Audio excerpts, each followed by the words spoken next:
Hi, it's Evan here.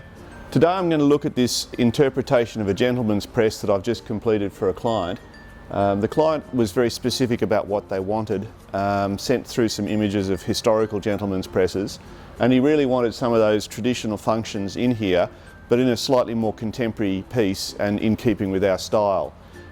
These sorts of commissions are always very challenging because when you have a very traditional piece as your starting point, to find new ways of interpreting some of the details is always the challenge. So we had a lot of fun with this piece, and I'll go through some of the features with you. Before I launch into that, let me just say that our furniture is always designed to be used. We need it to be user friendly. We want the client to, every time they open a door or a drawer, because this piece will be used every single day, that process brings pleasure. So I've just oiled it, so I'm going to use a cloth to open it. On the right hand side we have graduated drawers, and these are a little bit unusual because the client wanted to be able to just reach in and grab and sort of see what was in there as well. So if that was just a wall of drawers and you couldn't actually see in, you'd be forever fiddling about to where everything is. So this is a nice open way of being able to get at things in the drawer. The bifold doors fold all the way back. There's a restriction within the house in the location that stops the door opening as one big panel, and in any case it would be sort of a bit overwhelming. We've got a hat rack up here. The client has a hat collection. He wants to be able to store hats. Then we've got the hanging space. We've got some shoe racks down below, and as we saw earlier, we've got the bank of drawers. Now, in a situation like this, I like to use rock maple in the drawers. That's partly because rock maple is a very hard timber, and it's also a very slick timber. It's a lovely drawer making timber. It's relatively stable compared to many Australian timbers, and as it gets older and mellows and so on, it'll just run better and better. So the drawers are on rock maple runners. Let's just pop that back. And they're a nice deep drawer, so they'll be a very beautiful drawer to use on a daily basis.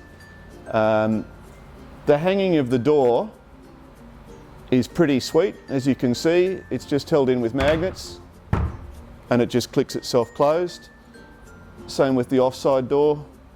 That should just, because you've got an airlock in there, it doesn't actually need much to keep it closed, but you just want that little bit of a magnet just to keep it sweet. You can see with the door panels they're river red gum and they're a book match, so each piece has been split and laid open. This centre one has quite a different character. It's a little bit swirlier, it's got a little bit more of that back sawn figure, and these more streaky doors I think help balance it. What you're always trying to look for when you're composing a piece like this is just a really warm initial impact. And of course the jarrah, we've chosen a very dark spotty jarrah to help emphasise the red gum. I don't really want a loud contrast. The way this cabinet's been constructed is using a technique called resaw veneering. That's where we take a board and slice it on our band resaw into veneers, and you can see that this piece is actually laid up as a resawn veneer. If we'd made that in solid jarrah, the whole thing would expand and contract and fight against the joinery up here. So this has to be a stabilised way of doing it. Commercial veneers are sliced, not cut, and so the fibres are always torn. With a resawn veneer, it'll actually oil up and look like the rest of the solid timber. So the doors are all frame and panel doors, and when they're oiled they get a certain look, and this resawn veneer will actually look and behave in terms of the way it ages like solid timber. So that's pretty much our gentleman's press. Again, you know, one of the nice things about commissioned work, I would never have designed and built this as an exhibition piece off my own bat, and that's where we love the brief from a client. They come along with, present us with a problem, and it's up to us to then find an interpretation and solution. So if you've got a piece out there that you really can't find anywhere and you want something special made, come and have a chat to us, and hopefully we'll come up with something as successful as this gentleman's press for you. Thanks very much.